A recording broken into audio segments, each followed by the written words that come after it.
Neymar. সবাই শুধু আমার ইনজুরি আর ইনজুরি দেখলো, কিন্তু কেউ আমার ভেতরের জেটটা দেখলো না। প্রতিবারই ভেবেছিলাম দেশের জন্য ট্রফিটা আনবো, কিন্তু ভাগ্য বারবার মাঝপথেই থামিয়ে দিল। হয়তো এই এক ক্যাপটা নিয়েই বিদায় নিতে হবে। রোনালদো, আমি সারা জীবন শুধু লড়াই করে গেছি শ্রেষ্ঠ হওয়ার জন্য। পরিশ্রম আর ঘাম ঝরিয়েছি প্রতিটা ম্যাচে, কিন্তু শেষ বেলায় এসে বিশ্বকাপটা ছোঁয়া হলো না।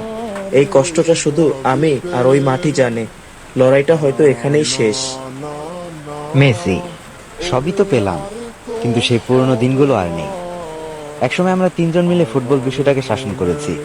আজ সময় ফুরিয়ে আসছে, মাঠ থেকে বিদায় নেওয়ার সময় হয়ে গেছে। আমরা চলে যাব, কিন্তু ফুটবল আমাদের মনে রাখবে।